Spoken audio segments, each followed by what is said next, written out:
దేవుడు నామానికి స్తోత్రములు. ఈ ఉదయకాల సమయంలో మీ అందరికీ కూడా నా హృదయపూర్వకమైనటువంటి వందనాలు తెలియజేస్తున్నానండి. ఈ దినము దేవుడు మీతో మాట్లాడుతున్నటువంటి మాట ఏంటంటే, మీరు భయపడక సందేహింపక మీరు ధైర్యముగా ఉన్నట్లయితే నీ దేవుడు మేలంతటిని మీ మీదికి రప్పింపబోచు ఉన్నాడు. ఎంత అద్భుతమైనటువంటి మాట అండి. చూడండి, వాక్యం సెలవిస్తా ఉంది. ఇర్మీయా గ్రంథము 32వ అధ్యాయము 26వ వచనం నుండి చదువుకున్నట్లయితే, అంతటా యెహోవా వాక్కు ఇర్మీయాకు ప్రత్యక్షమై ఇలాగు సెలవిచ్చెను, నేను యెహోవాను, సర్వ శరీరులకు దేవుడను, నాకు అసాధ్యమైనది ఏదైనా నుండునా. ఎంత చక్కని మాట. దేవునికి సమస్తము సాధ్యమే, అసాధ్యమైనది ఏది కూడా లేదు. కాబట్టి ఆయన అంటున్నాడు, నేను సర్వ శరీరులకి దేవుడను. సర్వ శరీరులకు దేవుడైనటువంటి ఆ దేవుడు నా జీవితంలో అద్భుత కార్యం చేయాలని చూస్తున్నాడు.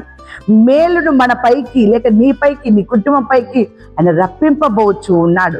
వాక్యం సెలవిస్తా ఉంది. యోహాను సువార్త 16వ అధ్యాయము 20వ వచనములో వాక్యం ఈ రీతిగా ఉంది, మీరు దుఃఖింతురు గాని మీ దుఃఖము సంతోషమగునని మీతో నిశ్చయముగా చెప్పుచున్నాను. ఎంత అద్భుతమేనండి.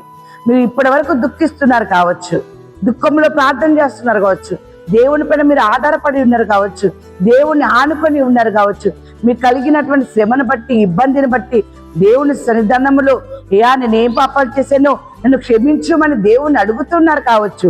అందుకనే మీ దుఃఖము సంతోషమగునని మాట్లాడుతూ ఉన్నాడు. ఇర్మీయా గ్రంథము 32వ అధ్యాయము 42వ వచనంలో వాక్యం ఈ రీతిగా ఉంది, యెహోవా ఇలాగూ సెలవిస్తున్నాడు, నేను ఈ ప్రజల మీదకి ఇంత గొప్ప కీడు రప్పించిన రీతినే నేను వారిని గూర్చి చెప్పిన మేలంతటిని వారి మీదకి రప్పింపబోచున్నాను.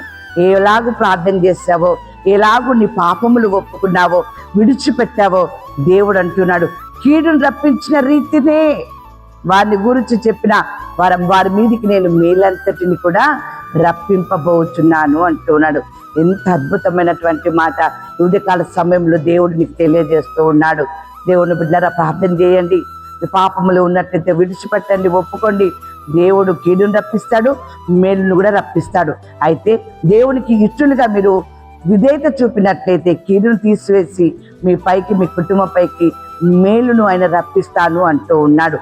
వాక్యం సెలవిస్తా ఉంది. ఇర్మీయా గ్రంథం 32వ అధ్యాయము 41వ వచనంలో, వారికి మేలు చేయుటకు వారి యందు ఆనందించుతున్నాను, నా పూర్ణ హృదయముతోను పూర్ణ ఆత్మతోను ఈ దేశంలో నిశ్చయముగా వారిని నాటెదను. మేలు చేట యందు మీ యందు ఆయన ఆనందిస్తున్నాడంట. గల కారణం ఏంటంటే, మీ బ్రతుకును, మీ ఆలోచనని, మీ ప్రవర్తనని మీరు మార్చుకున్నారు కాబట్టి. ఒకవేళ మీరు మార్చుకోలేని రీతిగా ఉంటూ ఉన్నారా? దేవుని బిడ్డలారా, ఈ ఉదయకాల సమయంలో వాక్యం ఇచ్చున్నారు కదా, మీరు మార్చుకున్నట్లయితే, మీ యొక్క ఆలోచన, మీ ప్రవర్తన మీరు మార్చుకున్నట్లయితే దేవుడు మీ పైకి మేలును రప్పింపబోచున్నాడు. ఎలాగో తెలుసా? ఆనందముతో, సంతోషముతో, పూర్ణ హృదయముతో, పూర్ణ ఆత్మతో ఆయన మిమ్మల్ని ఈ దేశంలో నాటుతాడట. దేవుడు నాటినటువంటి ఆ యొక్క మొక్కలని, లేక మనుషులని ఎవ్వరు కూడా తీయలేరు. దేవుడు బిడ్డలారా, అలాంటి గొప్ప మేలును దేవుడు మీ మీదికి రప్పింపబోచున్నాడు.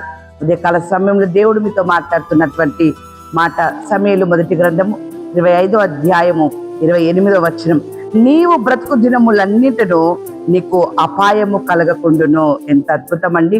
దేవుడు ఎంత గొప్ప మేలు చేస్తున్నాడంటే, నీవు బ్రతుకు దినములన్నిటి కూడా అపాయం అనేది రాకుండా దేవుడు నీకు మేలును అనుగ్రహిస్తాడట.